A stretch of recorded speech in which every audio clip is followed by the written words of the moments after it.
everyone, and welcome to The Insider, the ongoing video series that keeps you up to date on everything Independence Pro Wrestling. I am the voice of IPW, J-Rod. It was the annual Blackout. The event began with Marco Modelo promising that he would be a fighting cyber champion, but too many guys believe they deserved a shot at the title without doing anything to earn it.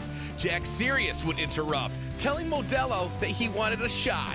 When Modelo questioned whether Sirius deserved it, a fight broke out and our first match was underway.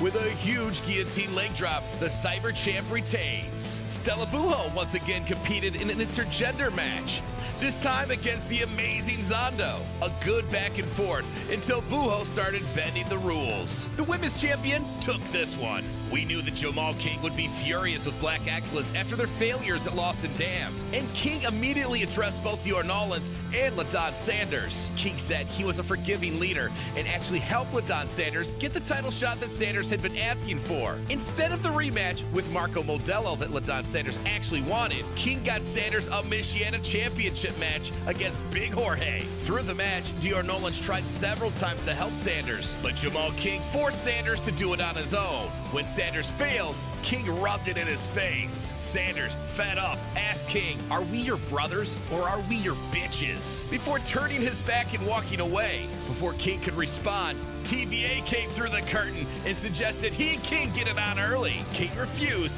and TVA promised the fans once again that he would end Black Excellence tonight.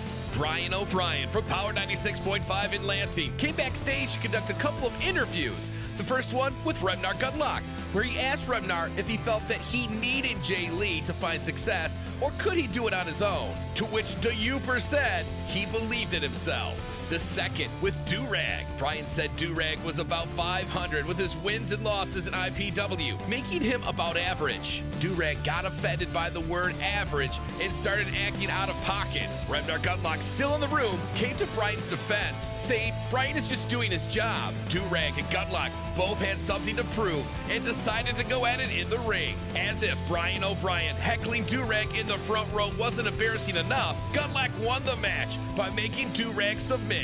Could you imagine being a Canadian, losing in America, then going home and telling everyone you got tapped out with a sharpshooter? Dior Nolan, surprisingly still able to compete despite the number TVA did on his ankle at Lost and Damned, picked up an extremely impressive victory over the Apex athlete CJ Cole. Nolan's remains a top contender and appears to be able to keep his head together despite the disintegration of Black Excellence. Mondo Real, on a roll right now, took on the former IPW title challenger Anderson Knight.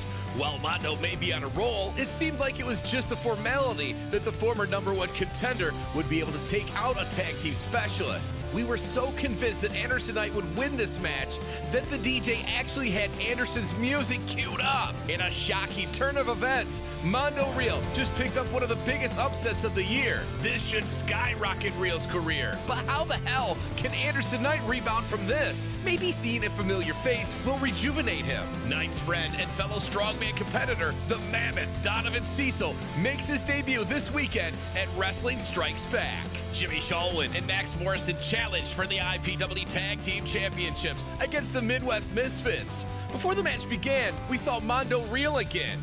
Mondo was upset with Jimmy and tried to get Jimmy to turn away from Morrison. Jimmy refused, and Mondo walked out in disgust. This was a great tag team match. Old school versus new school. The Lansing audience was able to breathe life into the Misfits, and they defended their titles successfully. One by one, Black Excellence members have fallen. It was finally time for TVA to challenge the leader of Black Excellence, Jamal King.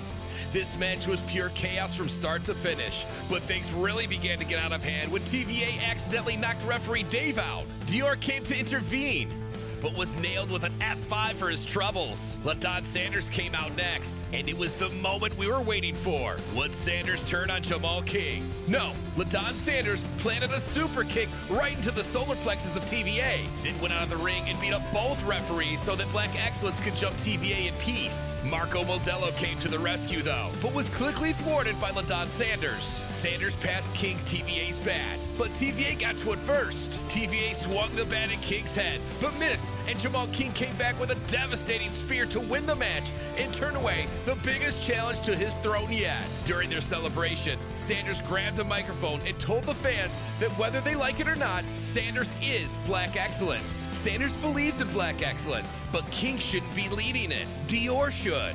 This comment stunned everyone in attendance, and Black Excellence left one by one. TVA would gather himself by the ring to say that while he promised everyone in attendance that he would take out Black Excellence, he promised himself if he couldn't, it would be time for him to retire. He thanked the fans, reminisced about all of his big moments in IPW, and then rode off into the sunset to a chorus of cheers from the fans. That concludes this edition of The Insider. Join us on Sunday at Bowling Warehouse in Grand Rapids, Michigan, as IPW presents Wrestling Strikes Back.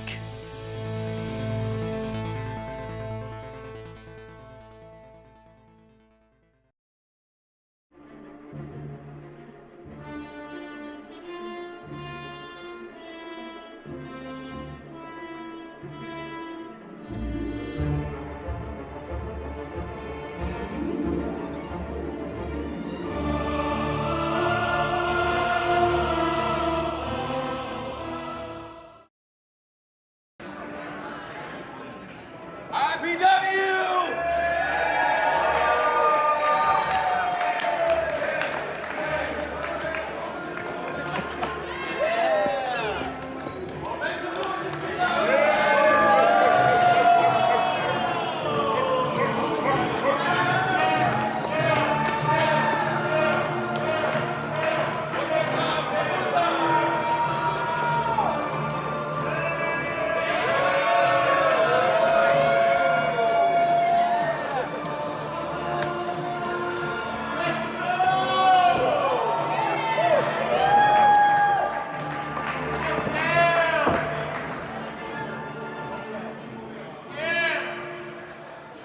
Ladies and gentlemen, boys and girls, and everything in between, my name is Jam, and this is IPW Wrestling Strikes Back. Now let's not waste any time. Please join me in welcoming Black Excellence.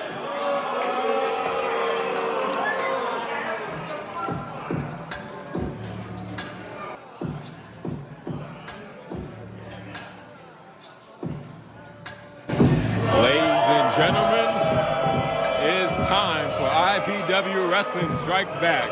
I am Jam at commentary. Right by my side is former Michigan champion Anderson Knight. How you feeling, Anderson?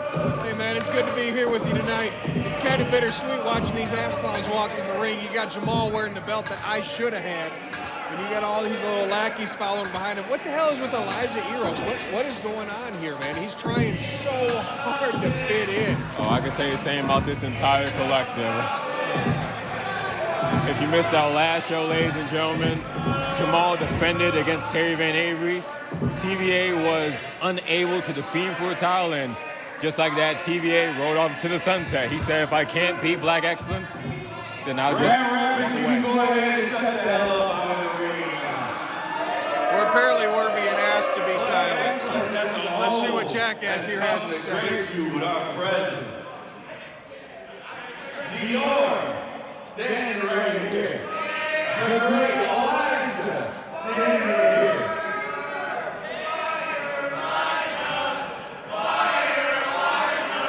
You know, realistically, I've been in a couple matches with Elijah, and out of all the people, he's actually hit me the hardest, to be completely honest with you. He looks like a goof, but you would be really surprised at how hard that man can hit.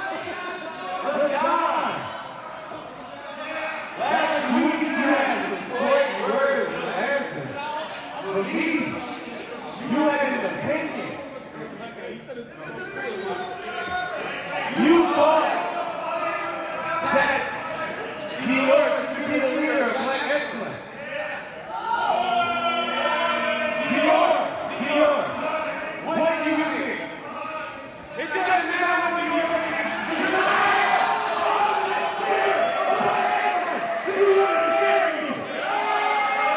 Now that can't be how you treat a brother right there. No, he's trying to establish some sort of dominance, but it's going to bite him in the ass on the way out. I'll let him say what he has to say here. Finally pieced together. You have two sides. Not only are you black, but you are also part Caucasian. And I understand that the Christopher Columbus side will want to tear apart black excellence from the inside out. But look, I'm going to need to be like Elijah over here. And it's standing with the Lord.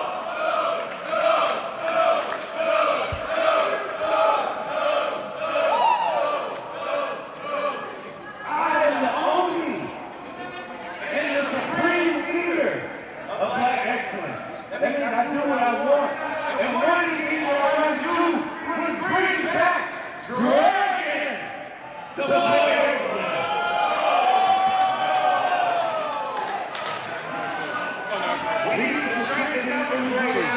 There's some dissension in the ranks.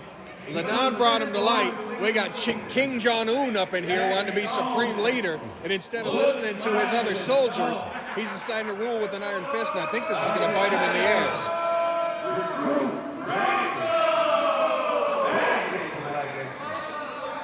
You don't run shit, Lenon. Shut up. And as a matter of fact, for you three, I'm putting you in a mix 6-man tag match. Y'all need to figure out how to get the job done because I don't want black excellence losing tonight. And speaking of more black excellence matches, Dior, I've gotten you a Michigan title shot. Oh, damn. Oh, that's big. So every time I decide it's time to take out the trash, get rid of me forehead. I'm tired of seeing them around my company.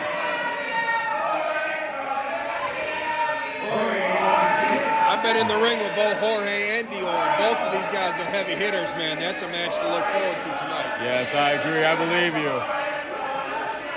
I think the crowd is doubtful that.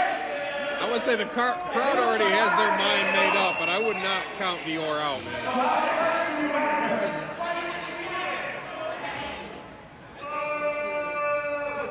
Black excellence, you haven't been listening. Take care of business tonight. As a matter of fact, hold on. That is a big opportunity for Dior, man. It really is.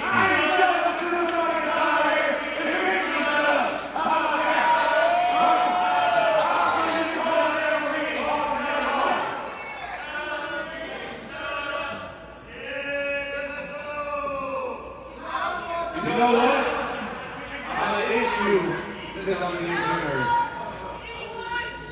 Anybody in the back, if you want to either join Black Excellence or fight the king for the title, the choice is yours right now.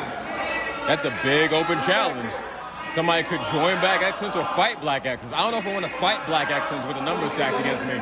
They're always 2 or 3 steps ahead, man. He did this last time we were in Grand Rapids, and I was dumb enough and hot-headed enough to answer that challenge. You saw how that worked out for me. That's to join or to join Black Excellence or to take the challenge. I think I have an idea. Idris Wolf, the last time he shared the ring with Black Excellence, gave a little ruse. Act like he was going to join Black Excellence, and then him with Cutter. Doesn't look like anyone in that ring is happy to see Idris Wolf right now. You know, after he hit the cutter the last time, I wouldn't know if I could trust him or not. Yeah, and with the cutter he hit, he's all smiles. If I had the one-up on Black Excellence, I'd be all smiles too.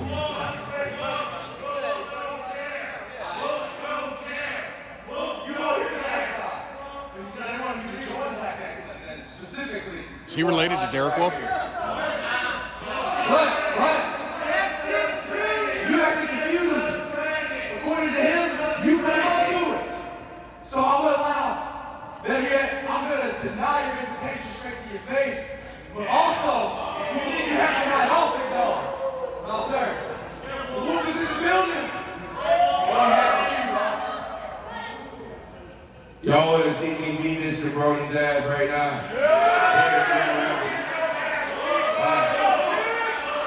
Everybody except Elijah.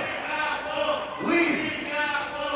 You all are discussing. Win tonight, except for you, Dragon. You cool. Wait a minute. He said he just said everybody can leave except for Elijah Eros. You stay here. Well, I think we got our answer from Wolf. He's accepting the challenge. He's going to go for the IPW Heavyweight Championship. Now you got to feel what a king feel like. Now, is this match official, dog? I spoke too soon. There goes the referee, so it looks like this match is official. Idris Wolf versus Jamal King with Elijah Eros in his corner. It seems like Jamal King's found a new right-hand man. He may have fallen out of favor with Adon Sanders, as we heard, but definitely unexpected here is he's got Elijah in his corner. He sent everybody else to the back. yes. Elijah in his corner, and I believe this is a title match. I guess we need somebody to watch his back. The only person left that he hasn't pissed off so far is Elijah Eros. That's very true. Probably the most unlikely member of Black Excellence, but he has earned his stripes. There have been some questionable moments, but he's a soldier to the end, love or hate. The bell sounds off, and here we go. Idris, and Jamal for the IPW Championship. Who you got? I've been in the ring with King. It's really hard to count him out as much as I hate that son of a bitch, but Wolf is impressive as hell, man, and he hasn't had a lot of time to scout him. None, actually, because this is an open call. It's an open challenge, which means Idris has had a chance to study everything King has done.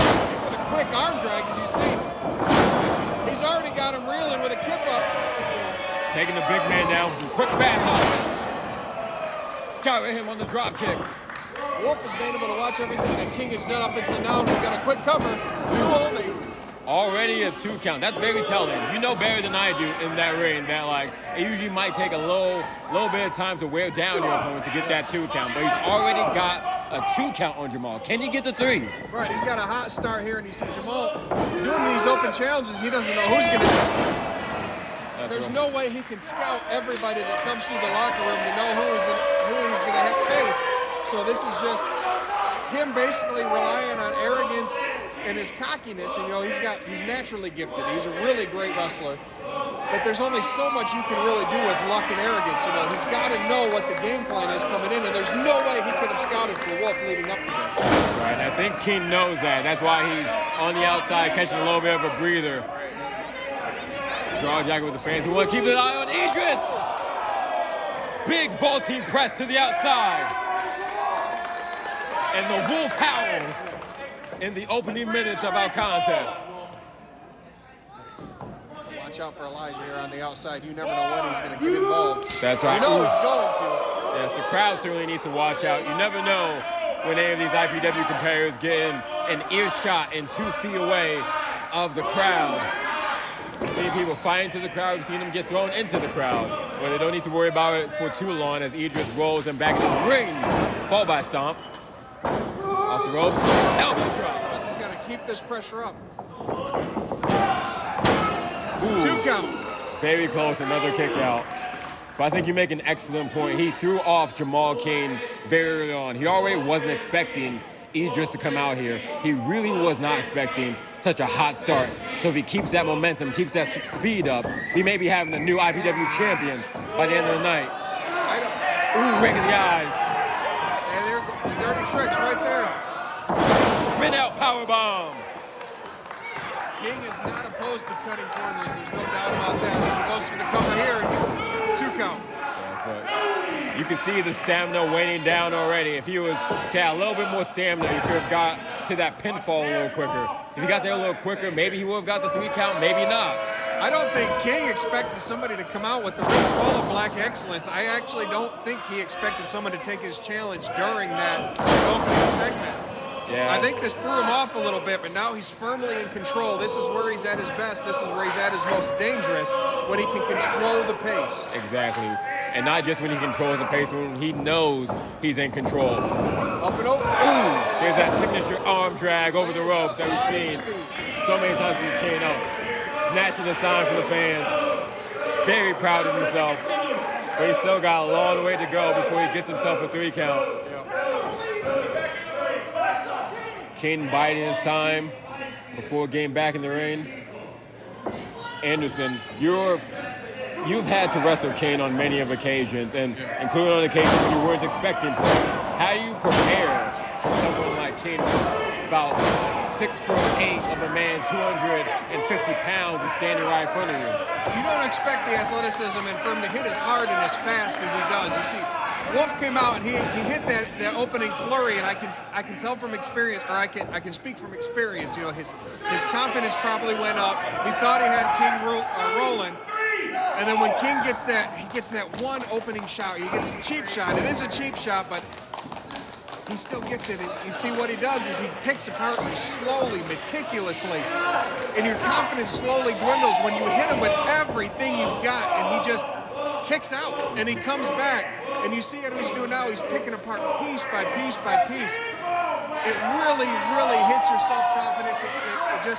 It's draining when you hit somebody as fast and as hard as Wolf hit him in the beginning, and then King storm. Oh, here he goes. I was just gonna say, he weathers the storm and then he comes back, but then Wolf caught him up top. Keep hitting him. Keep hitting that son of a bitch. Don't let him get up. Series of strikes. Anderson Knight and the crowd's very happy to see get a little bit of comeuppance with the super kick. Wolf getting back into this. Oh, big foot he got stomp. him with the Wolf stomp. Look at that. Okay, make the cover. Ooh, and the kick out. That's where it starts hitting your confidence a little bit. You hit him with everything you got, and he gets his damn shoulder up, man. Well, I can only imagine. You hit him with your best shot, and he just keeps going. That heart is about as black as coal, but it's still pumping. Yes. And as long as his heart is pumping, he's going to hold that belt. I hate to give him props. I hate it. But he is a champion through and through. Shortcuts or not, God, he is hard to beat, and he just keeps coming off the ropes. There's that little bastard got his arms under the rope and tripped him up. Once again, Elijah Eros earning his stripes. Someone get that albino fuck out of here. Jesus Christ. The little runs on the Black Excellence. Oh my God! What a spear for the 1-2. Got it.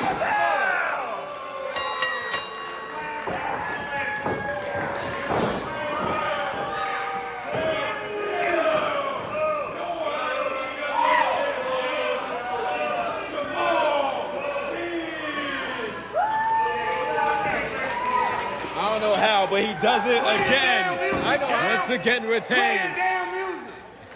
Because he's got the reliable soldier on the outside. Yes. Elijah Eros, he was the difference maker in this match. Wolf had King reeling, and Eros got his hand. Oh, come on now. You already retained the belt. What more you want? Come on now. The bell continues to sound, but the assault continues. Finally, that onslaught ends. Ruling with an iron fist, that's what they're known for. Yeah, so. Shortcuts and violence, but Black Excellence gets it done. Jamal King still your IPW heavyweight champion, and he's got everything in Elijah Eros to account for that.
contest is scheduled for one fall.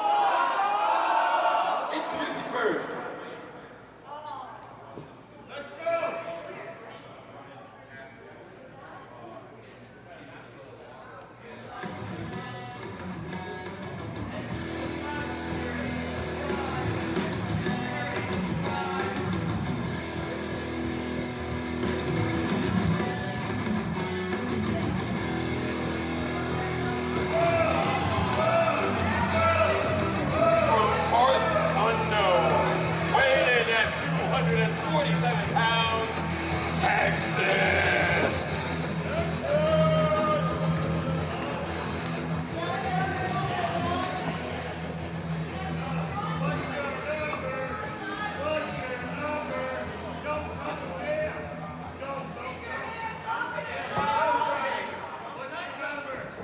And his opponent.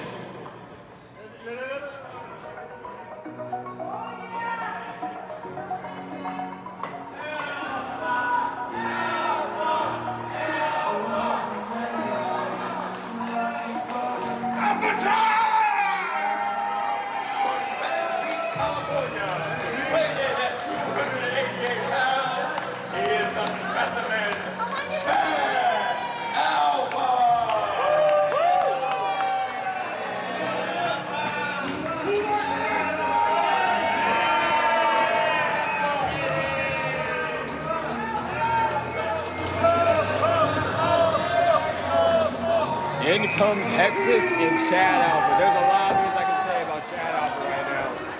The last, go ahead. I was gonna say I've had a lot of matches. Oh, wait a minute. Whoa. Right from the start. This match has not even started yet. Like a wild animal. You saw he was trying to get his hands on me. I was scared the devil out of me. I've had a lot of bouts with Alpha, man. He is as strong as an ox. He hits hard. He's got a heart of a warrior. You know, he's still fired up and pissed off that he hasn't got his Oh my God! He hasn't got his rematch for the IPW Championship against Jamal King.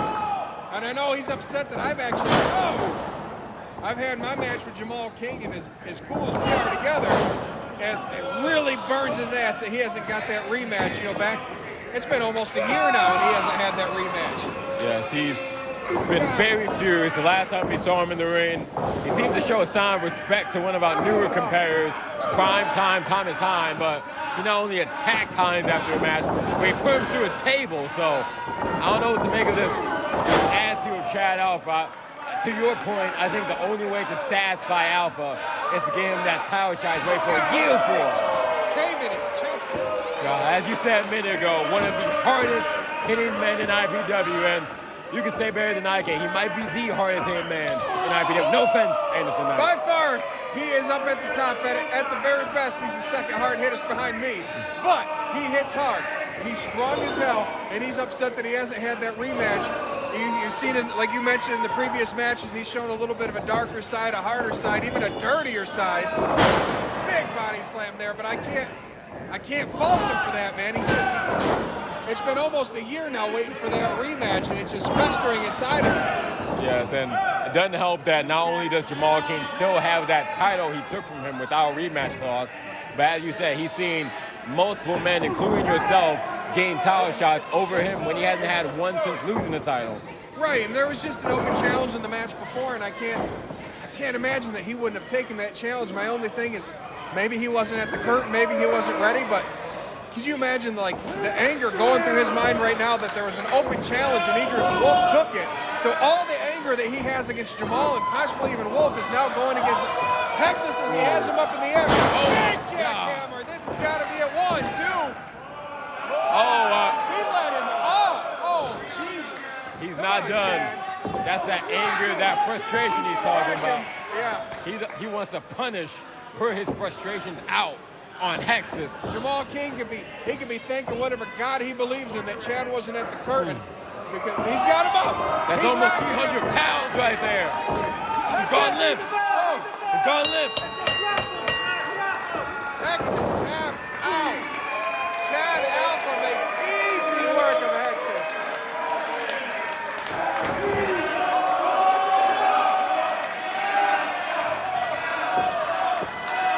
in almost record time as well, knocking down the monster from parts unknown.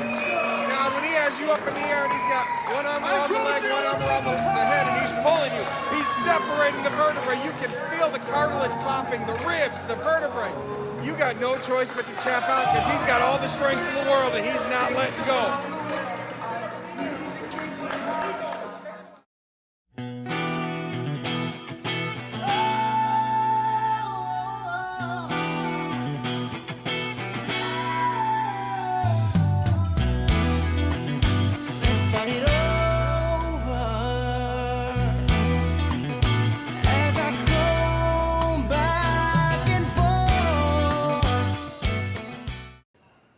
So as a former IPW heavyweight champion, myself, Chad Elpa, I'm at the top of my game. I'm the best athlete in this locker room. I've wrestled all over this country, wrestled top stars, top promotions. But then here in IPW, I still haven't got my damn rematch for the IPW heavyweight title. And I've won matches. They fed me, you know, mid-carders, Mickey Mouse guys. I don't want the Mickey Mouse guys. I want the top-tier athletes because that's where Chad Elpa belongs. Right up there at the top. In the blaze of glory. So I want my rematch, and I'm normally a nice guy, but you assholes are making me do this to get your damn attention. Do I have your attention yet? The following contest is scheduled for one fall. And it is for the IPW Women's Championship. Introducing first,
Nothing but bad blood brewing between these two. We know the history, and we know what's at stakes here tonight.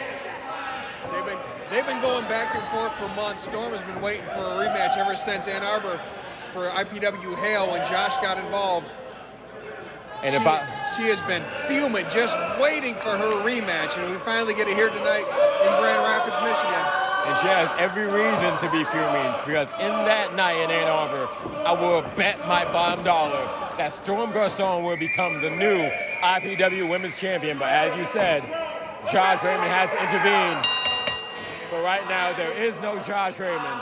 It's just champion and challenger, Buho Garcon, for the IPW Women's Championship.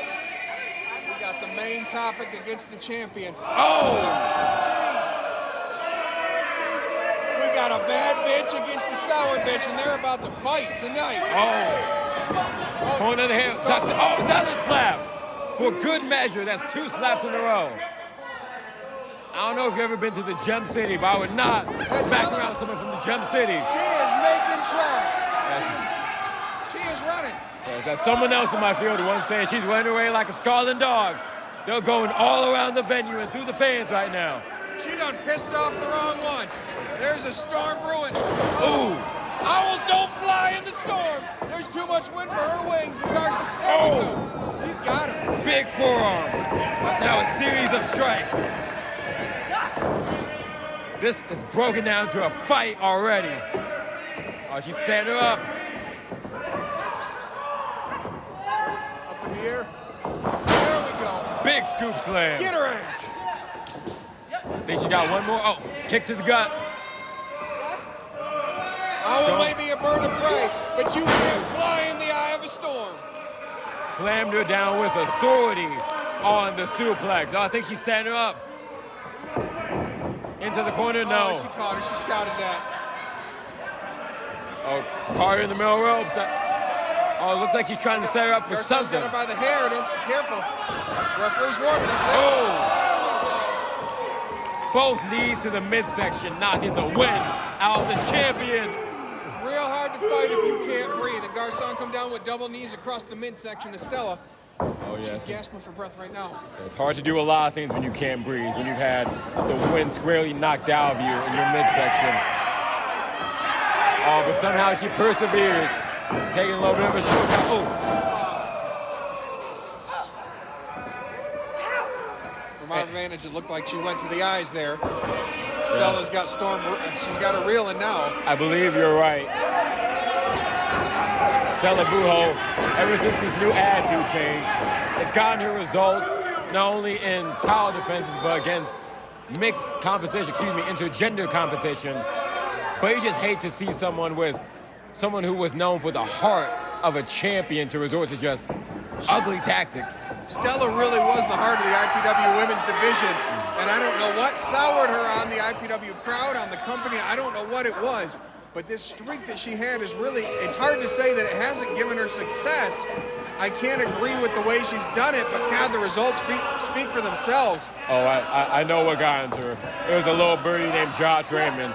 On that night in Ann Arbor, Josh Raymond was beside me at commentary, and he told me on the night of Stella Buho's return to IPW, where he gave her a little, quote-unquote, words of encouragement, and whoever vile things that devil on the shoulder said to Stella Buho inspired this attitude change, and almost 6 months later, it stuck. Perfect neck whip there by Stella. Storm is really reeling. I've been in this position where you're trying to breathe, you're trying to get your bearings. Here she's fighting back. Come on. That's right. You've been in this position in big match scenarios when the championship was on the line. The best thing you can do is just try to take them deep breaths, try to gain your bearings, look for a spot and take it. Yes, and as with any challenger, Garçon's time to recover, to replete that stamina is dwindling down right now. Ooh, kick out. You only have so much time to recover, maybe even less when the towel is on the line. Stella's given Storm no opportunity to gain her bearings. She goes for the pin. Storm expends energy to kick out, and as soon as she kicks out, Stella grabs her with this rear chin lock. It looks like she's got the arm and the neck cranked in this. Almost a version, oh my God, almost a version of a Cobra clutch, and then by the hair, she whips her down. Yeah, some sort of a straight jacket chokehold. One has to wonder if she's learned that from Josh Raymond as well, but again, as much as I hate to say it, is giving her results. She's nearing eclipsing any other reign she's had as IPW Women's Champion as her record third reign continues. Ooh, Storm up and over. Get some momentum building here. She's got to rip her. Oh, and then down and out. Fujiwara armbar. Stella could tap her. She's got it extended. The elbow is bent. She's got a 90-degree angle on the shoulder and the wrist up in the air. She's got the wrist control. Come on. How long? Oh, Stella rolls her. Oh, she rolls up. Near fall. Oh! Kick to the face. She had that sunk in deep, but she let her momentum go too far over.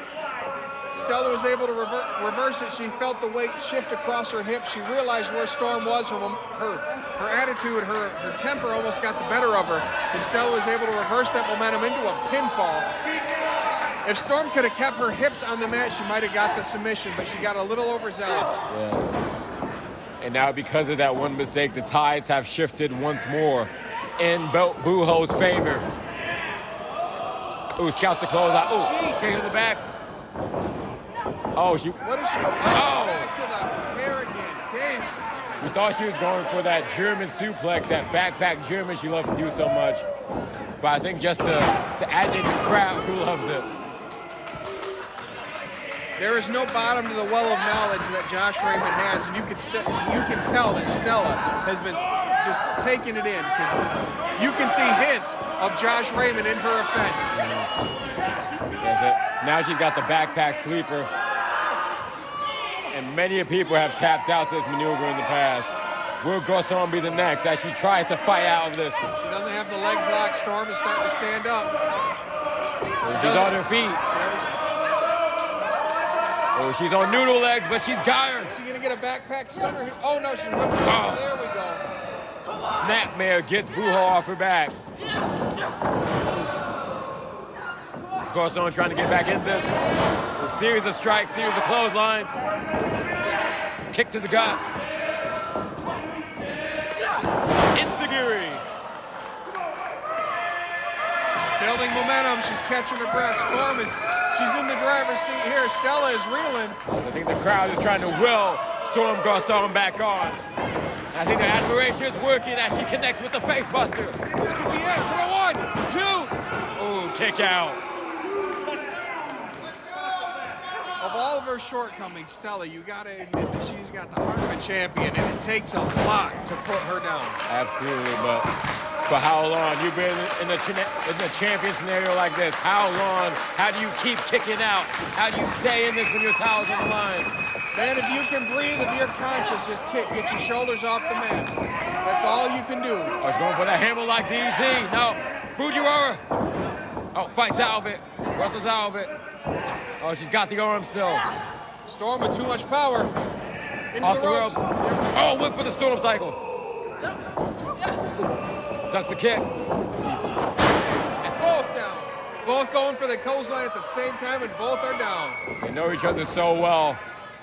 It's like fighting fire with fire, yin with yin. Oh! They had the same thing again. Both women are down. We are in a stalemate, ladies and gentlemen. Both women slowly but surely get into their feet on opposite sides of the corner. Like two bulls charging at each other. Storm cycle. Oh, but Storm's winded. You got her with the storm cycle. God damn it, Josh Raymond. That goddamn Josh Raymond. That goddamn Josh Raymond. Come on now.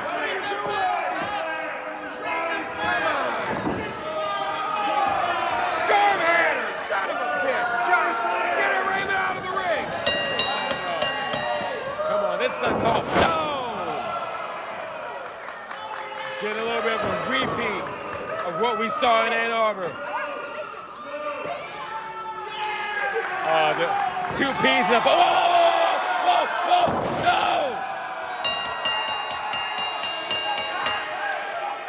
What the hell? What the hell is going on? The mentor has turned on the protege, but why? Why, Josh Raymond? Why? I don't know what to make of this. As a former Josh Raymond student myself, I am disgusted by the shit that he just pulled in the ring right now. I don't know what he's thinking, but I do not agree with any of it. I don't know what the hell it is. He's disgusting me right now. You and me both. I try to watch my mouth at commentary, but that is absolute bullshit.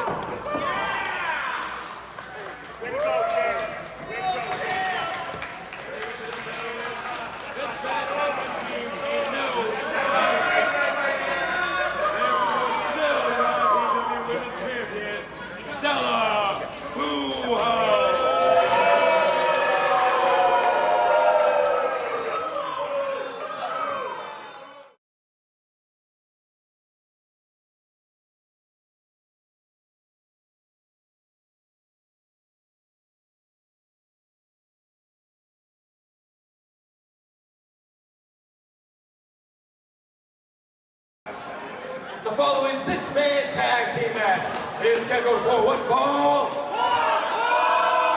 Introducing first,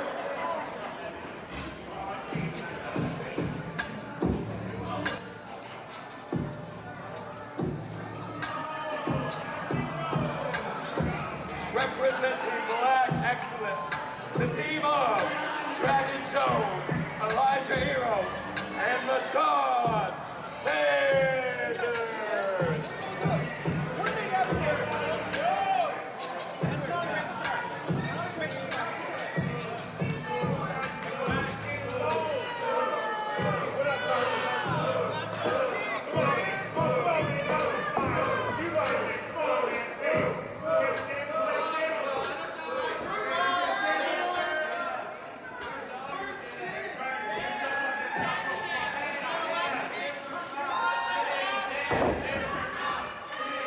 And their opponents.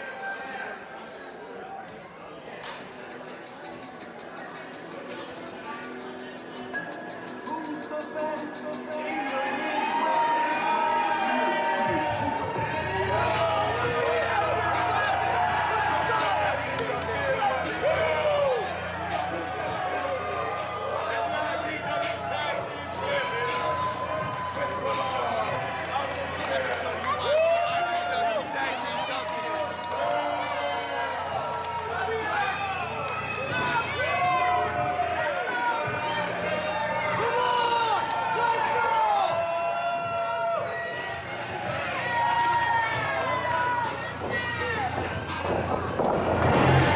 This match with the Midwest Militia and the Black Excellence has been brewing for months. The Militia have struck something of a friendship with public enemy #1 of Black Excellence, Big Jorge, and in that friendship, they helped take the Michigan Championship away from Black Excellence, helped Big Jorge win that title, and that caused, not far after that, Black Excellence attacked Midwest Militia. And that same night, Jamal King successfully defended the title against Bruce Dillon by putting the big man through a table. And now everything's come to a head. There's only one way to sell this, and that's in the ring. That squared circle.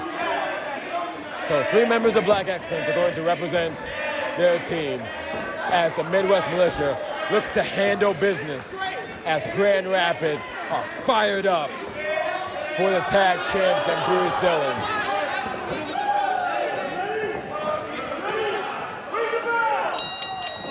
The bell sounds off, and here we go. Movado starting off for the Militia. Elijah Eros starting off for Black Excellence. And Elijah Eros, as I said during our opening context, seems to have become the new right-hand man of Black Excellence, of Jamal King. Last time we saw Elijah Eros, he was attacked by Terry Van Avery before he rode off to the sunset. Beat the unholy hell out of Eros with a baseball bat. Now TVA's gone. Elijah Eros not only back, but seems to have been promoted in Black Excellence as well as he tries to wiggle out of the arm wrench from Chris Movado. Wrestling, Black Excellence. He's working really hard to prove that he belongs in Black Excellence. The other members really don't want him there. The only one that does is Jamal King, and luckily for Elijah, Jamal King is the leader at this moment. Yes, and it seems like whatever Eros has done to earn his stripes, it's working. Because like we say, he seems to have been promoted shortly after just coming right back after sustaining his injury at the hands of TVA. And now he's got a little ground technical offense on Movado. Got that arm against the mat. Going with almost a version of the Regal stretch here, and then he spins into a front face lock. Elijah is very, very sound in his technique. He can catch you in all kinds of holds you won't expect it coming. He does not look threatening, but that's where he really gets his advantage, is because just before, you don't expect it, and then he knocks your teeth, he rattles your teeth right down to the gums, and then he stretches you until you feel the cartilage popping. I hate to admit it, but this son of a bitch is as good as good gets. I couldn't agree more. He might not look it now while the Misfits are tossing him around, but Elijah, come on. So I think that's a good quality to Eros, the fact that he's so easy to underestimate. I say all the time that he's a pest of Black Excellence because he's pretty much like a gnat. He's always circling the opponent, but I don't say it to knock his skill, I say it to knock his personality. Skill-wise, he's one of the most impressive talents in IPW. Ramirez with the side slam on Dragon Jones. Big leg drop. And a kick out. Speaking of Dragon Jones, I'm kind of surprised to see Dragon Jones back in Black Excellence. First time they tried to recruit him, he got a beating from TVA. Then when he tried to come back, he was on the outs with LaDon Sanders. Hence why LaDon was so frustrated. LaDon has really been pushing for Dragon Jones to be kicked out. He doesn't want Jones in. He doesn't want Elijah in. He does not want Jamal King as the leader. I would have to say if LaDon Sanders and Dior had any say in the matter, those two would be the leaders of Black Excellence, and Jones and Eros would be the first two out. Exactly. Which really is not bode well for LaDon, as Jones and Eros are his partners in this match against the Militia. That's right. And it's interesting you say that because at our last show, after Kane defended the title against Jesus Christ. against TVA, LaDon Sanders said, I'll align with you, Kane. I'll still be in Black Excellence, but things need to change. It needs to be an equal partnership. And he said flat out, I don't think you should be the leader of Black Excellence.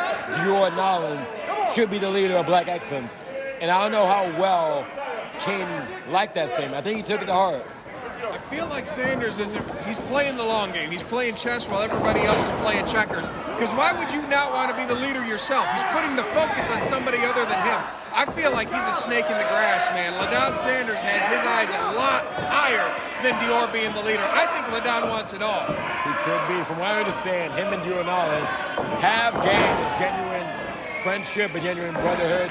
So he may genuinely just want to help his brother. Oh my God, he's got him sky high right now. He is praying that he lands. Oh, look at his hands together. He's praying. Oh, Jesus. And that was not a safe Unanswered landing. prayers. Garth Brooks said it best, son. Brutus, Jesus. Brutus Dillon outweighs everybody in this match, including his own teammates. If you put all 5 members on a scale on one side and put Brutus on the other, his side would be the heaviest. And you think this is an even match? Good Absolutely. God. When you take in Bruce's side, it's more of an 8 on 6. Is he teasing he's going to dive? There's no way, right? Brutus ain't going to dive. There's no way. There is not a size. 150 pounds. Oh, Jesus Christ. Oh my God. I had a heart attack and he wasn't even Oh alive. no. The Movado lands for him as the Midwest Militia take flight. Launching him like he's launched out of a cannon. I thought Brutus was going to die, man. I'm not even on that side of the ring and it still scared me. This whole building was shook. We've been upside down like an earthquake if that happened. Ramirez in the ring now. Big move to LaDon Sanders. Almost takes his head off with that one. Elijah, so look how fast he is in the ring, man. People underestimate the quickness. They underestimate the actual danger of Elijah Eros. The only thing higher than the threat level of Elijah Eros is the SPF that son of a bitch needs to go to the beach. But that's the skill of Elijah Eros on display. Not only did he break up the pin, but he distracted Ramirez long enough to get Sanders the advantage. Again, he's like a gnat just swirling around his opponents, where he's a gnat that gets the job done. Gnats and mosquitoes will ruin your camping trip, and this son of a bitch is a bloodsucker, just like those two. Yes, and just like that, he's ruined the momentum of the Midwest Militia as he stomps into the back of Ramirez.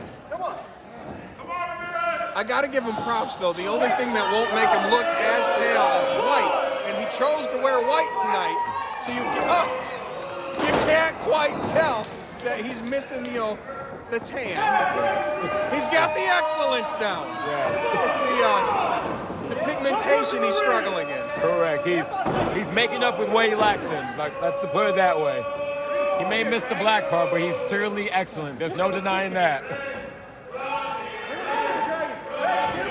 Also excellent was that tight headlock from Dragon Jones, but Ramirez already fighting out of it. Gets the advantage. Oh, just like that, Dragon Jones fights out of it with an arm lock of his own. Ramirez ain't gonna reverse the wrist lock, but he'll punch the hell out of you until you let go. No doubt about that. That's right. Oh, but Dragon Jones just as likely to fling you around the ring. Still one of the best upstarts in IPW. Love him or hate him. Big shiny wizard into the corner. Back in the middle of the ring, off the ropes. Oh, big bicycle kick. Look at. Let's not forget that Dragon Jones, 1, 2. Let's not forget Dragon Jones himself. He's pretty new to the wrestling business, so he's got a lot to prove in this. He is in a very high-profile match with Black Excellence because he needs to prove that he belongs in the ring with all these experienced veterans himself. Very true, but he's also one of the fastest rising stars in IPW. There's a reason why Jamal King won him so badly. Dragon Jones, in his rookie year with IPW, he has defeated a former IPW champion in Derek Wolf. So exactly, no doubt about his credentials. As green as he is, he's really good. Ramirez, he gets the tag to Movado. Get his ass, little man, let him go. Movado like a house on fire. On the head of the former Cyber champion. Ooh. Gonna go for an arm drag. Oh, big clothesline.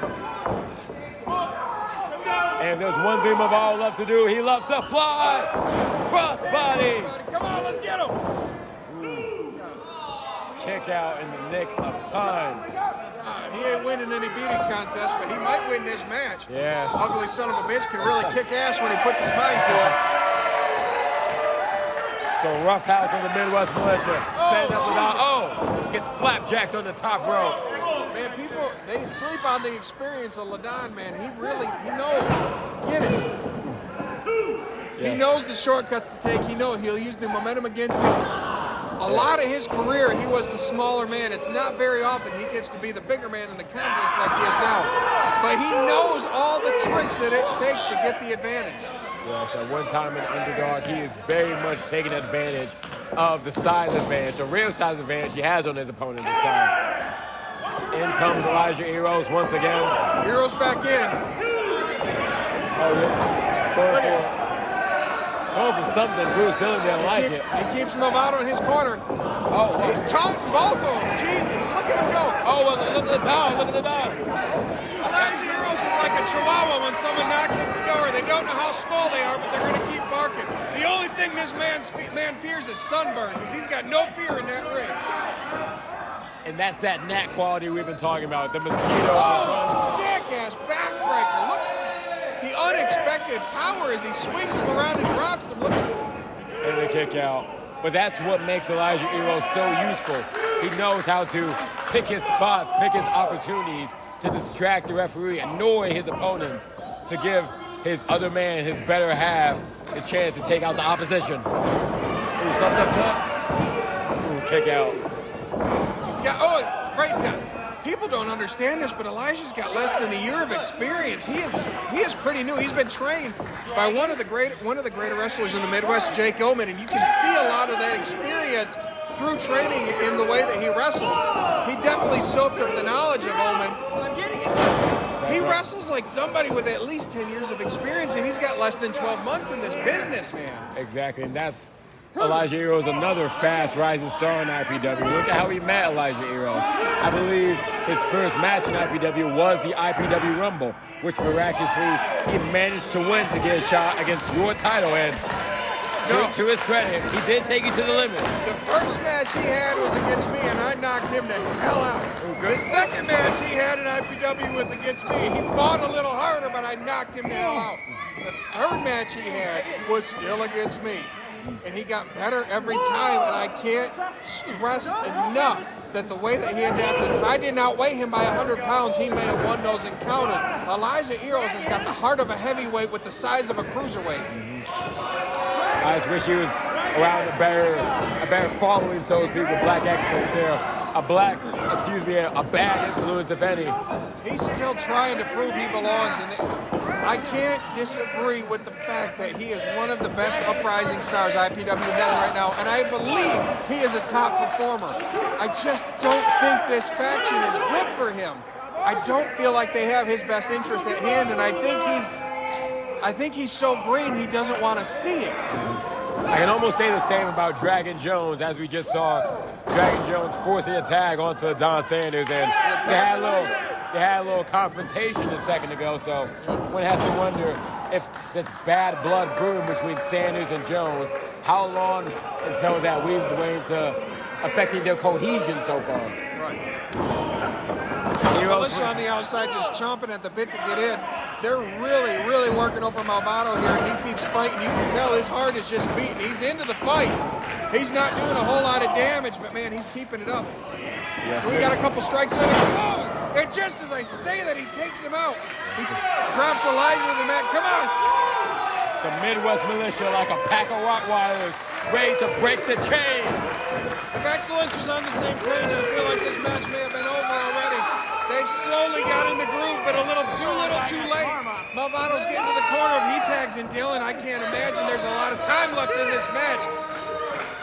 Jones gets the tag first, but Dylan gets the tag as well. This is the worst case scenario for Black Excellence. Like running into a brick wall. Clean in house. Get his ass, Brutus. Get his ass. 2, 3. Keep it going. Keep it going. Ooh. Oh, and he boots him down. Almost knocked him into next week, kicked him into next week. Boom! He's gonna knock their ass into next week, and when next week rolls around, he's gonna knock them back so they don't fucking miss nothing, because he's that good of a person. Brutus Dillon is in his element right now. Scooping up Dragon Jones, slams him down. Brutus is cleaning house, get him. Both Black Excellence members breaks it up. That is a big-ass man. They should not have let him allowed to be tagged in, but too little, too late. Oh, double drop kick does not take the big man off his feet. I was going to say, that's what they're going to have to do. The only way they can match up to his size is they're going to have to double team him, triple team him. Oh! In comes Ramirez. Super kick. Oh, cheek clapper. He's got the cheek clapper. We got the cheek clapper. We got the shadow kick. All these big-ass strikes. Dragon Jones to the legal man gets dragged on. Oh, no. Was that a 2? 2. Oh. That was very nearly. Very nearly. God, he's got to do a 6'3", 6'4", 220, 230 pounds, and he's not even the biggest man in this match. Holy shit. He is down and reeling, sorry. You could not get a closer count than that. Had to be 2.999, but this match reels on nonetheless. The referee's hand touched the mat, but his eyes are... Oh, whoa. Dragon Jones went for the tag on Ladon. Ladon dropped to the floor. Whoa. What is Sanders doing? You're messing up, dog. What? You messed up. They were so close to winning. What is he doing? He told Jones he messed up. You know what? I'm gonna do this myself. Fuck you. Jones? Jones said he's gonna do it himself, but how wide is that against the big man? Big Bruce dealing with the choke slam. Tag to Malvado. Ladon Nero's just watching Jones. Is this the exclamation point? Choke slam, swat that bomb. He's got him. They're not getting it. 1, 2, 3.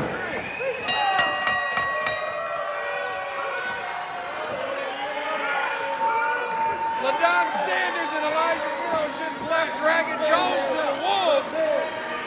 The Midwest Militia just took Dragon Jones out with a big choke slam with an assisted SWAT roundabout. 3 count gets it done.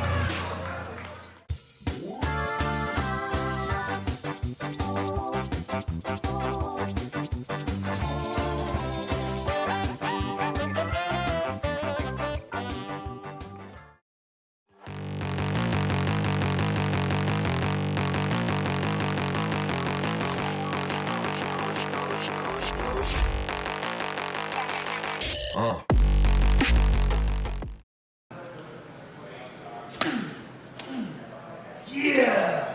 What a victory over Black Excellence, man. Come on, aren't you hyped? Yeah, I am. We took Black Excellence out shit. There goes the dog. There goes Elijah. There goes Dragon Jones. But that still leaves someone else. That still leaves Jamal King. Jamal King. Yeah. You gotta worry about that metal mask 2-eye freak. 2-eye. 4-eye. Come on. Either way, I'm not worried about him, man. We got Chris Malvado. We got Ominous Ramirez. We got Brutus Dillon, the Midwest Monster. And lastly, we got Big Jorge. Come on, man. He's had our back, and we got his back. All we gotta do is talk to him. You think we should? We should talk to him. I definitely think we should talk to him. Thank you.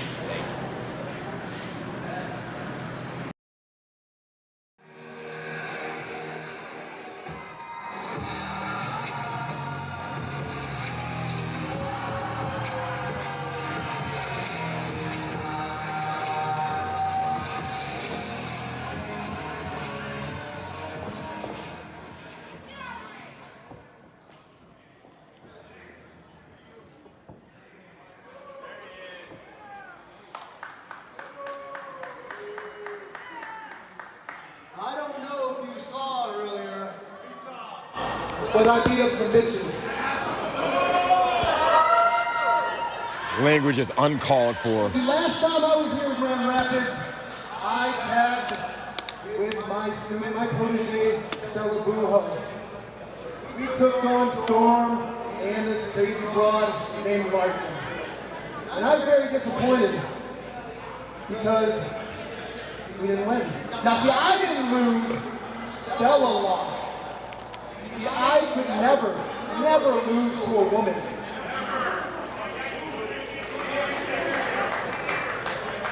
In fact, I'm so confident that I wouldn't lose to a woman that I would divorce my wife and marry the winner. It never happened, it never happened. That's right. See, I am what a real man looks like. I'm a real man, and all you little non-real men out there are just jealous.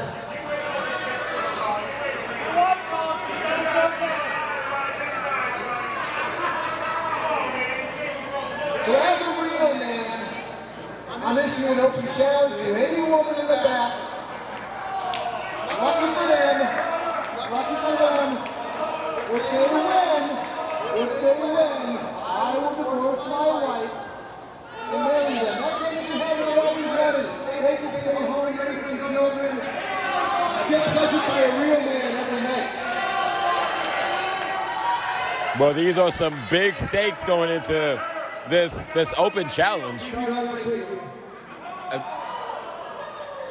For whoever walks through that curtain, I think Raymond may be underestimating them. There's some tough women back there.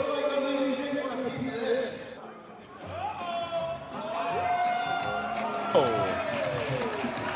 It's Thunder Kenny LaFleur.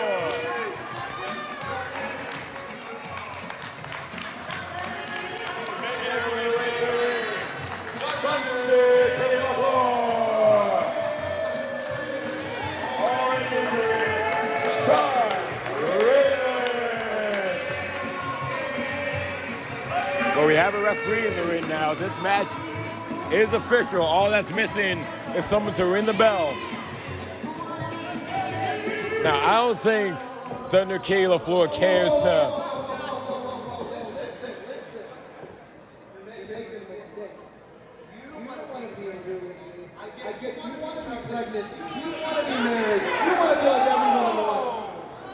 Listen, this is the way to go about this. Hey, listen. Hey, you are a tremendous wrestler. In fact, you are the IPW Women's Champion. But you know Josh Freeman. So I'm giving you an opportunity to get out of this ring, go in the back. Otherwise, I'm going to teach you a lesson. Now, I've never seen Miss LaFleur back down from a challenge from man or woman. That is a former IPW Women's Champion right there.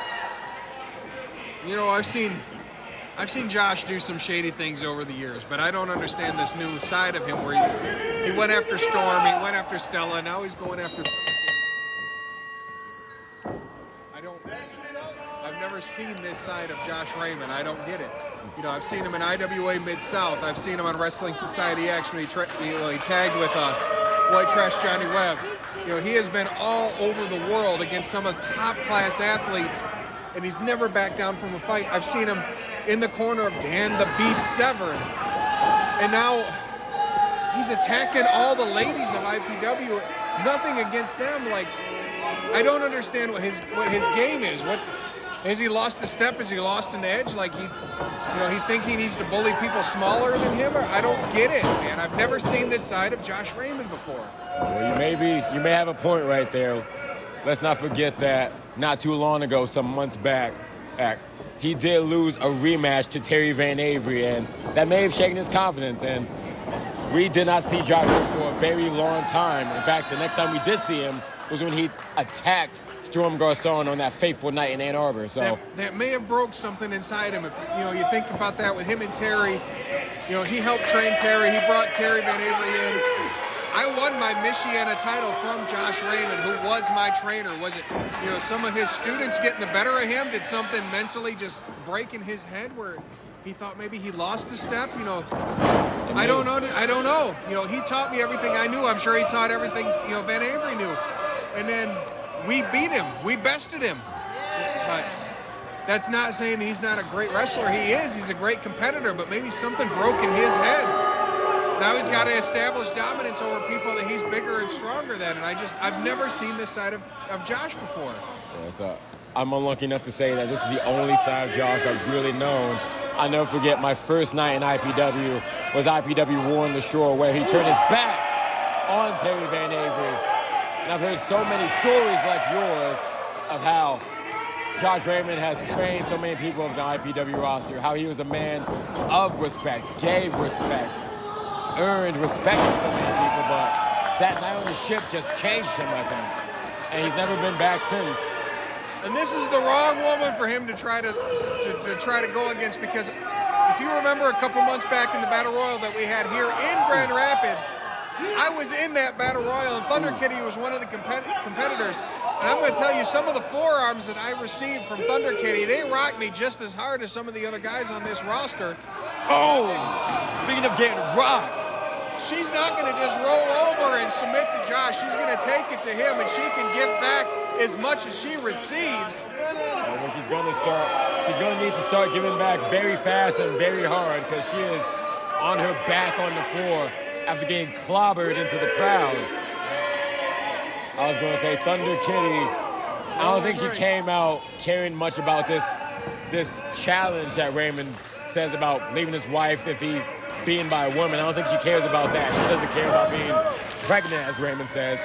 She is a game challenger who just wants a challenge. And there's no bigger challenge in IPW than the measuring stick of this brand, Josh Raymond. Oh, small maggot.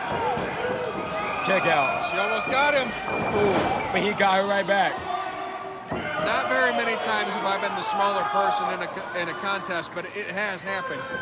And the only thing I can really relate to is Thunder Kitty is like hitting as hard as she can, as fast as she can, and Josh keeps getting up and keeps cutting her down. What she needs to do is she needs to shut those doubts out. She needs to realize that she can hit right, hit the right areas, hit hard, hit fast, hit strong. She needs to hit with accuracy. He's not going to expect it from her. And what she needs to do is once she gets him reeling, she needs to capitalize once he gets reeling. Because he's not going to expect her to light into him, because there's only so much you can do when you're the smaller person. Excellent point, and I think there's definitely a chance for her to do so. She's one of, as some may say, one of the toughest broads in IPW. I'd go a step further and say one of the toughest competitors, man or woman, male or female, on the IPW roster. But right now, Josh Raymond has her on the ropes. There's definitely a short list of people that have hit me harder than Thunder Kitty has. And what she needs to do is she needs to take those doubts in the back of her head, and she needs to just get rid of them. And there we go. Convince herself that she can take Josh out. Shake his ass. Shake that ass. That's right. She may not be able to out-strengthen One, Josh Raymond, two. but she sure can outsmart Josh Raymond. She needs to continue to outsmart, out-wrestle Josh Raymond, and she will get the biggest win of her career if she does. She's got a rear naked choke locked in. She's got to get her legs wrapped around him. She's got it tight. It doesn't matter how much bigger or how much stronger. If you can't breathe, you can't fight. Shoved into the corner. If she'd got her legs wrapped around, she would have been a little better. But pulling her by the hair. Oh! Big chop to the chest. She's far from done, though. Thunder Kitty is far from done. There was a lot of fight in that last flurry. Oh, yes. That That's why the smart savviness, the in-ring knowledge of Thunder K. LaFleur is why she is a former IPW champion, beating perhaps arguably the greatest IPW women's champion in Stella Buho to be the champ.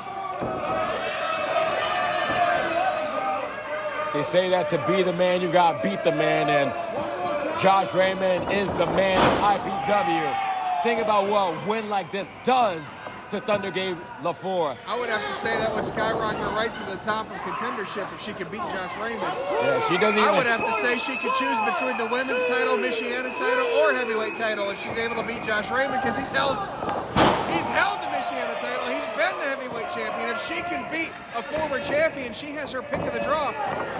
Whatever title she wants to go against. Oh yeah, I took the words right out of my mouth. Just as much as I'd love to see a rematch between her and Buho, I think that she can just as easily take Jamal King to the limit and become the face of IPW if she so wanted to.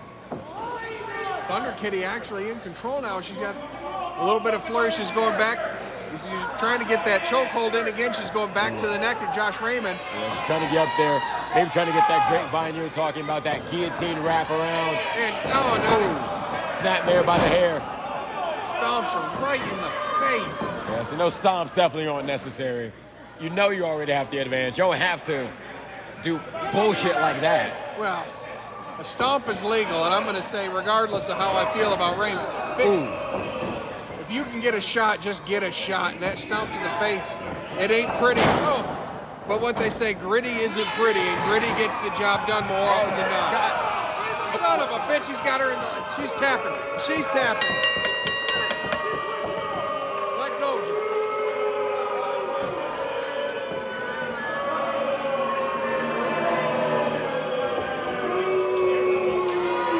Josh Raymond with the win over Thunder Kitty. We didn't see that one. It came out of nowhere. He locked it in just as quick as he could. Yes, but Thunder Kitty has nothing to be ashamed of. She came very, very close to being the former IPW champion, the only Triple Crown winner in IPW history. But right now he gets to take his smug attitude to the bank, having dismantled 3 women in one night. I hope he's proud of himself.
The following contest is a 3-way match set for one fall.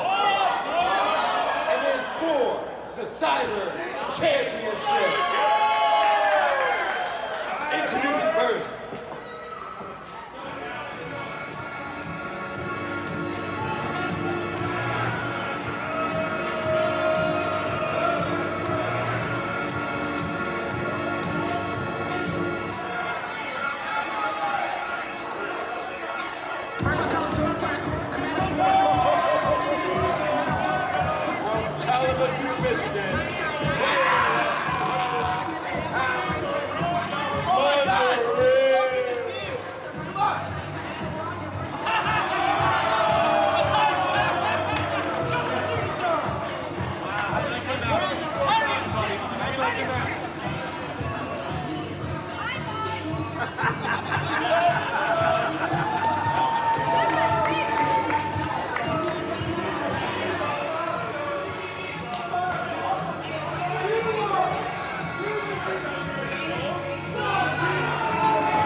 the Cyber Championship, we got Marco Modelo, uprising star in IPW. He's going up against Jairus Gray, who has also been very impressive over the last few years. And then we got Mondo Real, who, as you saw in the blackout or in the last blackout streaming, he beat me. So I can't really talk shit about him because, again, he beat me. And I hate to admit it, but he got the better of me. He capitalized on me losing my temper. God, it's really hard to call a winner here because we got the current champion. We got Mondo Real, who's up, he's been rising through the ranks. We got Jairus Gray, who's been impressive ever since he's come to IPW. All three competitors could take this one. I really don't know how to call this one. That's right. On the 17th anniversary of Steiner Math, all these competitors have a 33 1/3 chance of winning, meaning it really is anybody's ball game right now. But to your point a moment later, Marco Modelo has certainly been impressive in tag team competition these last few years, but he has more than exceeded expectations as he's entered solo competition in 2025. And the only downside Steiner could say was, he's fat! And ain't none of these three fat, so I can't really say there's anything negative against them. That's right. All these competitors in the best shape of their careers. 195 pounds for Marco, 200 pounds for Max Morrison, and I believe I said 205 pounds for Jairus Gray. Jairus making his return in IPW, looking to get his first taste of singles gold in IPW. The former tag team champion Gray. Same can be said for Mondo Real, another tag team specialist, looking to get this first taste of singles gold. Oh, but he does not want a taste of the test of strength right now. Ironically, I didn't think of that until you just said it, but all three of these competitors have made their mark in tag team wrestling. We had the Grey Wolves, we had LaDon Sanders and Marco Modelo as the Love Shack, we had Three Hearted. All three competitors have been, they're used to tag teams. This is their breakout match to really establish that they can get it done on their own. Yes, and especially on Jairus' great behalf, because Mondo has had something of a breakout year so far. He's undefeated right now. Same can be said for Marco Modelo, having a big breakout year, becoming the champion. But Jairus Gray is kind of clawing for that first taste of victory.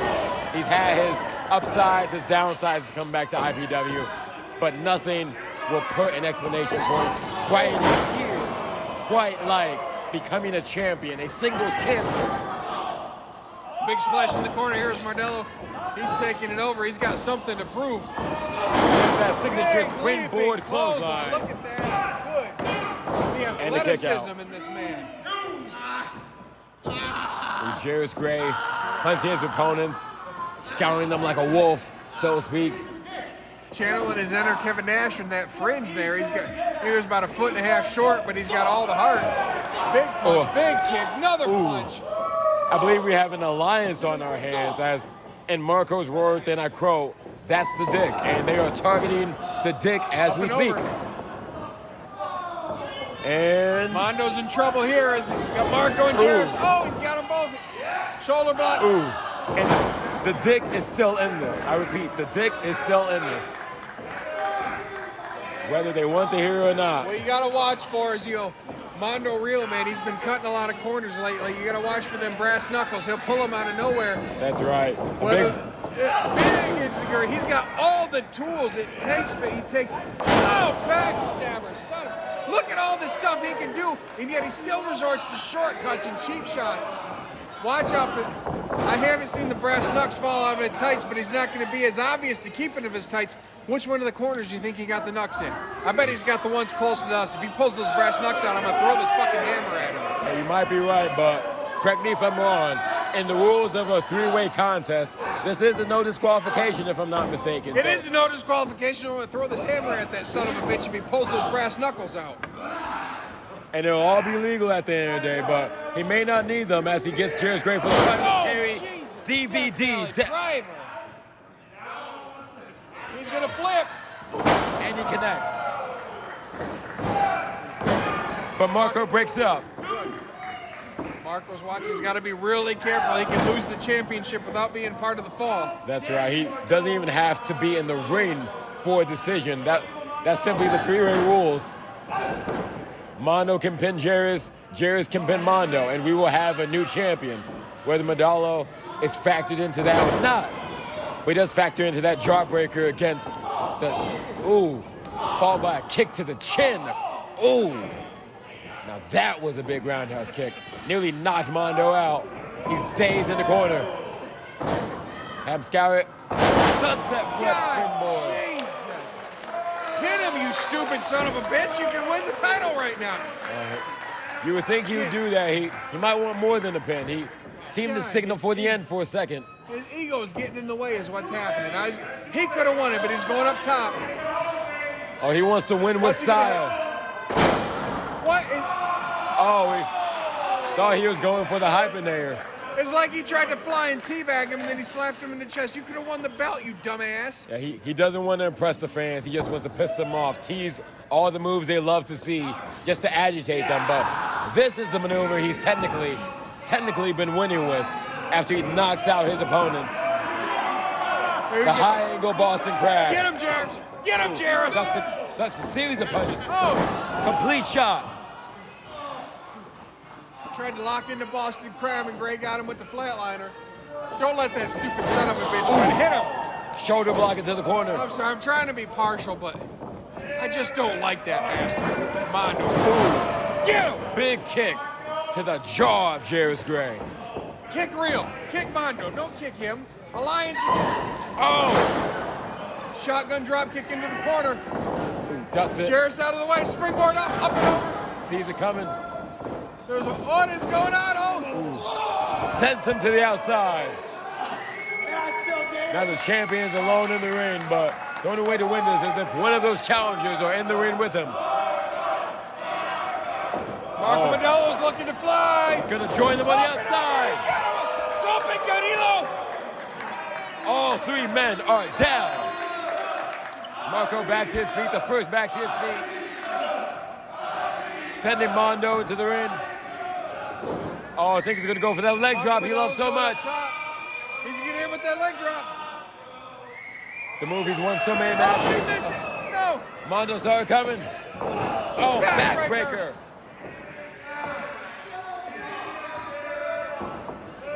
Mondo's got just enough time to recover, but he doesn't see Jarris Gray behind him. Oh, whoa. Get him, man. Get him. Forearm after forearm. One strike after another. But they're too busy eyeballing each other. Does that take Modelo out of the ring? Modelo's going up top. I don't know what he was thinking, but Jarris Gray hit the ropes. It scrambled him up. He fell down and hit his berries on that top turnbuckle, and that'll take... Peeling the skin off his back.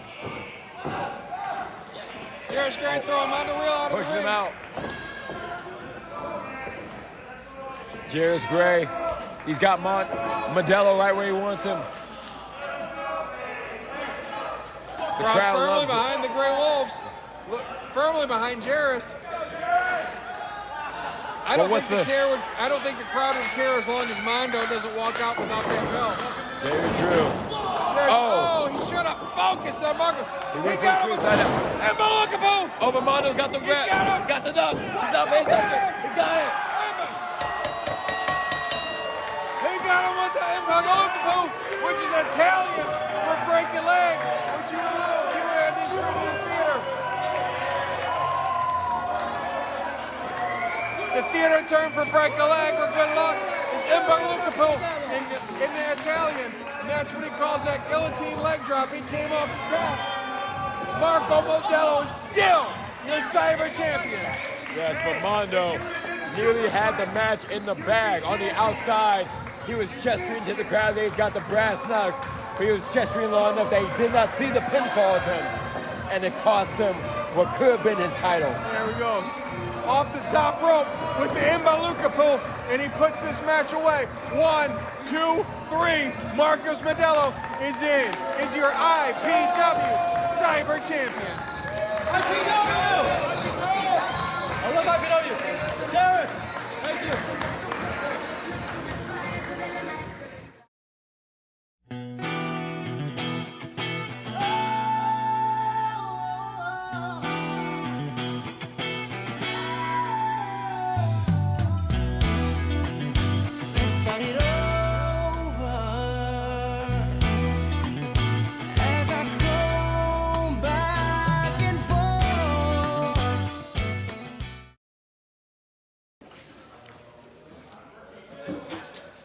Jimmy, What's up, man? how's teaming with Max going? It went well tonight. It went well. You were already booked. We couldn't do real high. Had that big title match. You didn't want it, you know. You would have won that match, but you're too obsessed with these things. Where'd you get those? They were a gift. They were a gift. Just don't worry about it. Let's hit Founders. You ready? Give me a minute.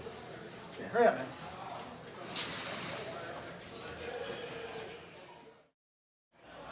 Ladies and gentlemen, boys and girls, everything in between, it's time for your main event.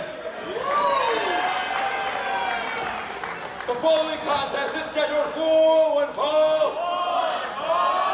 It is for the IPW Michiana Championship.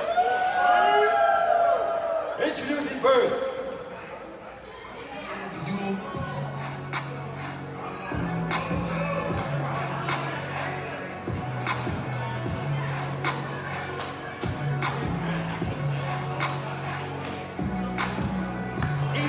Representing Black Excellence. Easy money, baby. What do you think of?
Your current Michiana heavyweight champion. You know, he won that belt from Shogun, which Shogun is the guy that took it from me, so I can't really knock Jorge because he has been a hell of a fighter. You know, he's not really been in this business for the longest, but he's made a hell of an impact. You see, you know, he and I had a falling out in the GIP, and there's not a lot of good things I can say about Jorge other than the fact that he hits hard, he doesn't quit, he's a hell of a fighter, and he's got the heart of a champion, and I'm going to say Dior's got a long night ahead of him if he thinks he's going to take that belt off of Jorge. Yes, but you also make a great point, too. You know Jorge better than most of the locker room. As a member of the Gold Team, then the GIP, what do you think of this new attitude who not only is adored by the crowd, but Jorge loves the crowd right back? I feel like the crowd has really been behind Jorge for a while. I don't really understand it because I think he's a slimy ass. And he'll take any shortcut, he'll take any cheap shot, he'll do whatever he can to win the match regardless if it's honorable or not. But for some reason the crowd is behind him, and I can't knock him, man. The results speak for themselves. He's been nothing but successful since he's come to IPW. And Dior, both of these guys are newcomers. They really are, and they're both looking to make an example of each other. They're trying to stand for themselves. they're trying to essentially establish themselves at the top of the mountain. And I'm going to be honest, there's nothing more that I like more than two guys trying to prove they belong, and that is what these two are. They're both green as grass, they're both tough as nails, and they're both willing to knock the teeth out of the mouth of the other competitor to prove they belong. Very true, but I don't think anyone is trying to prove they belong more than Drew Nolens right now. He was given marching orders from his so-called brother, I'd say his leader, his dictator, Jamal Cain, that you better not just win the Michigan Championship, but take out Big Jorge once and for all, someone who's been a thorn in the side for black excellence for, in King's eyes, far too long. That's a great thing to bring up, because not only is Dior capable of winning this belt, like he's got the athleticism, he's got the power, not necessarily the experience, but he's got the hunger. But in the back of his mind, he's got to be thinking, if I don't win this match, what is Jamal gonna think?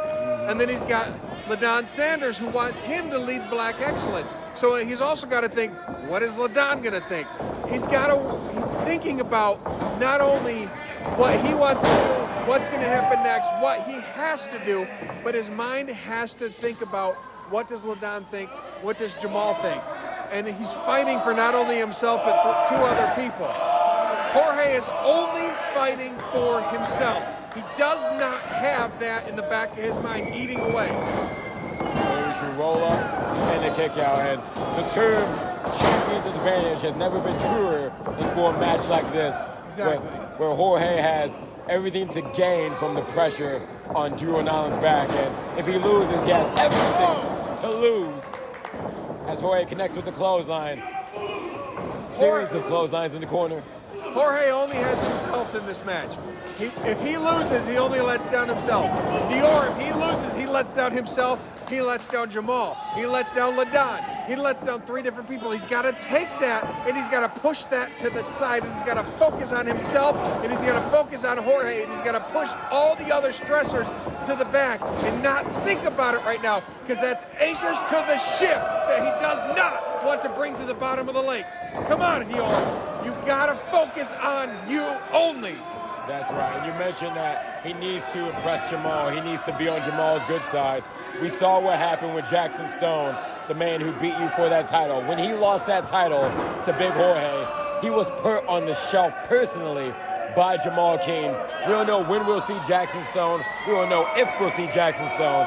And that's what happens when you get on Jamal Cain's bad side. Exactly. You think of Jackson Stone, you know, the Shogun suplex. As much as I hate the son of a bitch because he took the Michiana title from me, you think about him on IWR, you think of him in TNA, Impact Wrestling. He is a huge name on the wrestling scene. And because the fact that he did not align with Jamal King, they kicked him to the curb. If they're going to kick the Shogun suplex to the curb, what the hell do you think they're going to do to Dior? You got to have that in the back of your mind. Brother, you got to impress the leader, or you got to overtake the leader. And this match is going to make it one or the other. Yeah, so right now, I was going to say Drew Nolens was looking a little worse for wear as Jorge was sending him from fan to fan for a series of chops. He's still looking worse for wear. The Squire clan jumping in, hitting some chops. That's right. Oh, Jorge has grabbed the water bottle now. Drink your water. In his words, drink your water, bitch. Unquote. Oh. Spitting that water, not digesting it this time, in the face of Drew Nolens. Jorge is firmly in control. He's got to try to make sure his confidence doesn't take over. He's got to understand that Dior, he's a dangerous person. He's fighting for himself and three other people at the very least. Don't let your confidence get in the way. He's going for the... Oh. And he could... Whoa. He got caught. Oh! Sending him into the crowd. I was just going to say, don't let your confidence get the better of you. I understand that he has successfully hit the dive several times, but that still is not something that's successfully in his playbook.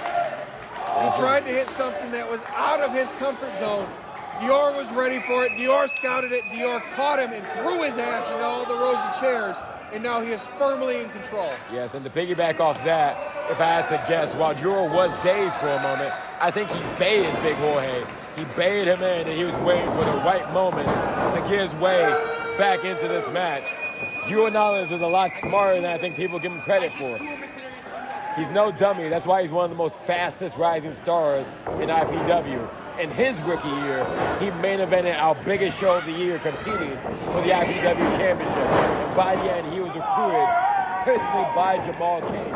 Exactly. You know, this last year's Fate of the Eight tournament, he did best me. And as ironic as this sounds, the only reason he bested me is because the man in the ring right now, Jorge, he turned his back and hit me in the back with a cheap shot. But in his cheap shot, Dior took advantage and he got that win. Now, through that win, he went on to bigger and better things with Black Excellence. And when I became the Michiana champion, he took the chance and he took a cheap shot on me because he was gunning for my belt. Now, big clothesline from Dior. Now, his aggressiveness is what you can see on display here.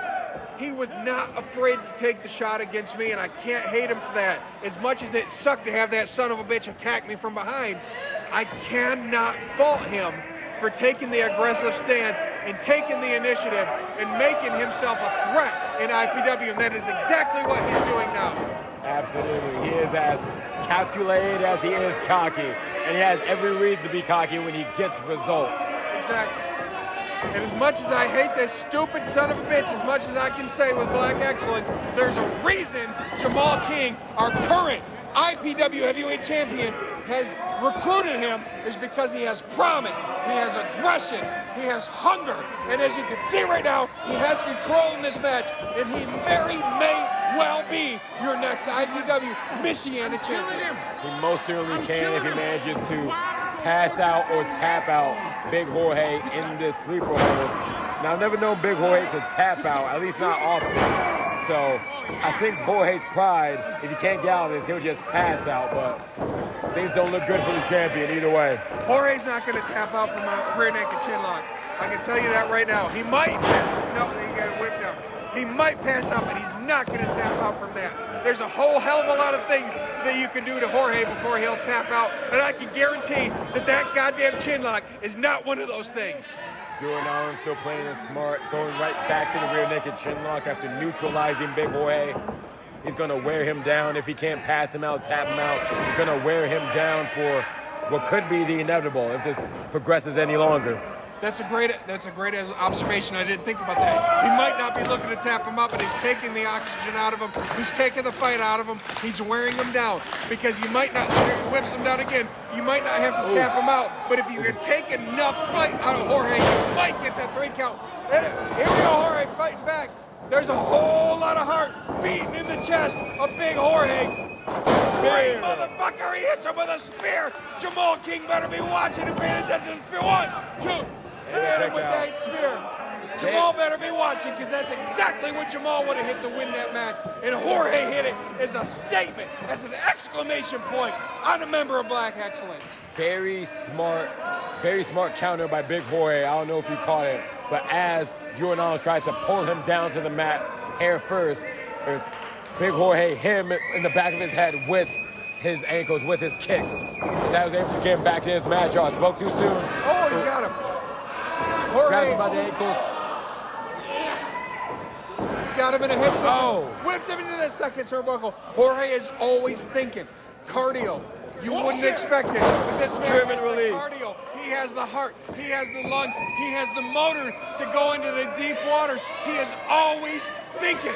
When you think you have him reeling on the ropes, he is 3 steps ahead of you. Jorge up on the top rope. Speaking of on the ropes, he's going to try to fly. Kicks him in the belly.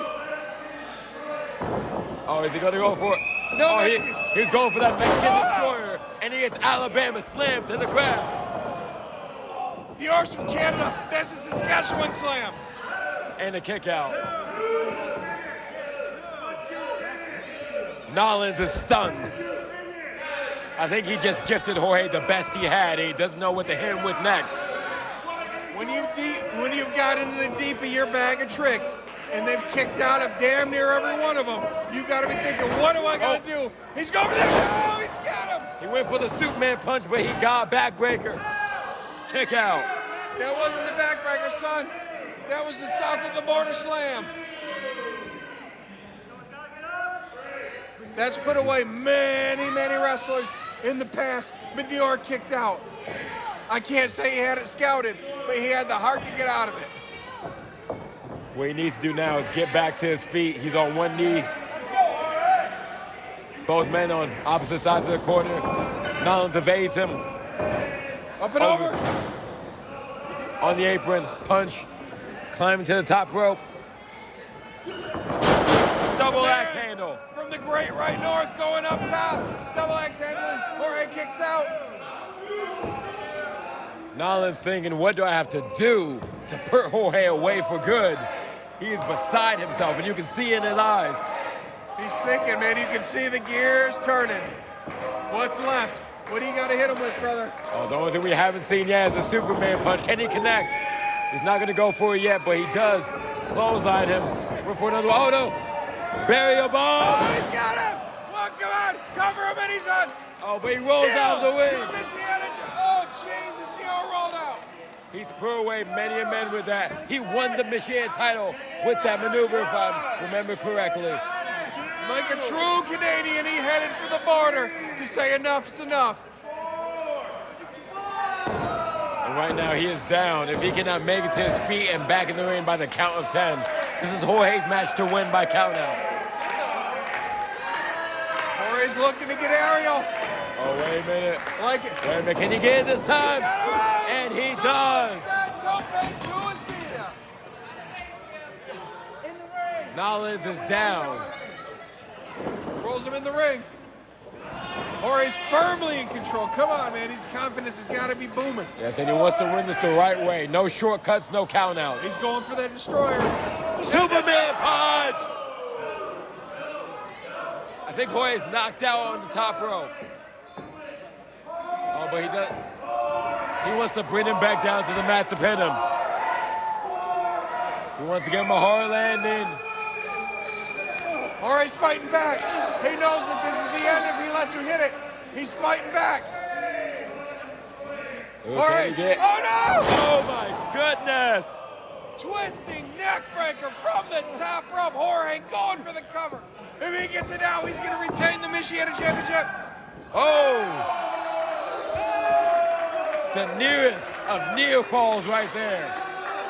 I've never seen a Canadian fight this hard. Bret Hart went to WCW when he couldn't take the heat, but Dior decided he's going to be the Michigan champion. He is fighting harder than the Hitman, is what he's doing here tonight. Jorge has thrown everything but the kitchen sink as challenger.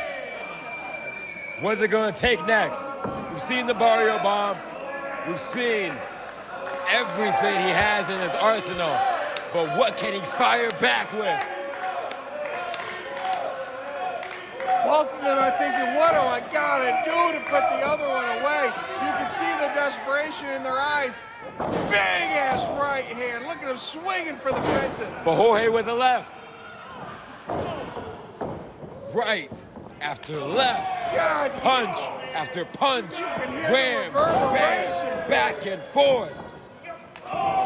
Both of these men trying to jockey for position. Who will get the upper hand? Fired up. He's got him up for the Death Valley one more time.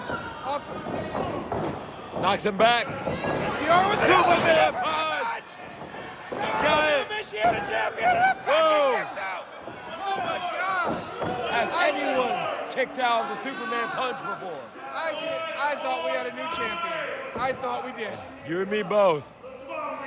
I'm not sure if we've ever seen someone kick out Dior Nollins' Superman punch. I saw the guy over with the hammer in his hand, ready to ring the bell. His hand was up. He was ready to hit ding, ding, ding. Yeah, but it was not the time. Production was ready to hit Nollins' music, but now it's not the time.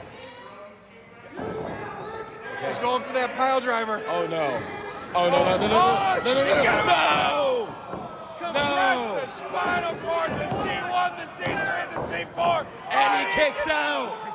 He compressed all the vertebrae. And another kick out.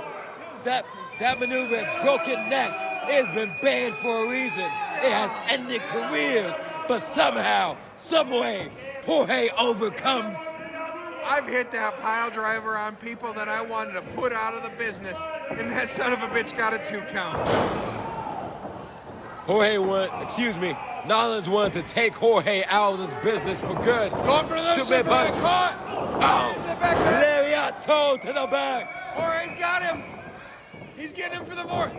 Get him. Oh, he's Okay, he's way down. Vato vortex. Oh. Locked it again. It's the third time the charm. He's trying to fight. He's got it locked in. Vato vortex. Come on, he's got Can him. he get it? Vato vortex.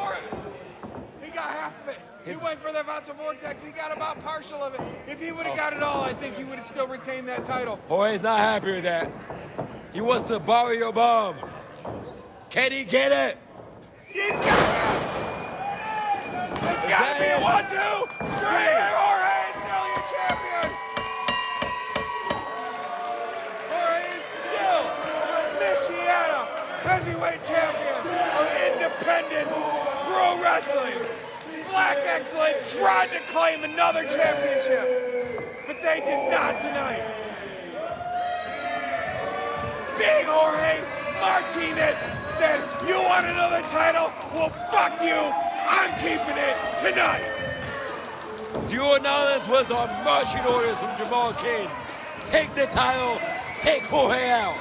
But Jorge has too much stamina, too much killer instinct, too much fighting spirit. Dior wanted to lead Black Excellence. If he won tonight, he would have had the secondary title in IPW, and he couldn't even do that.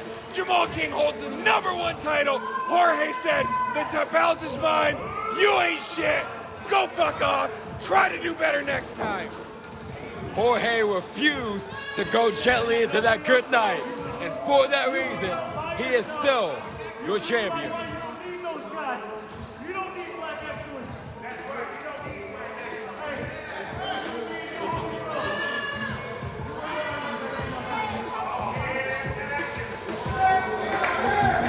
Jorge's offering his hand of respect.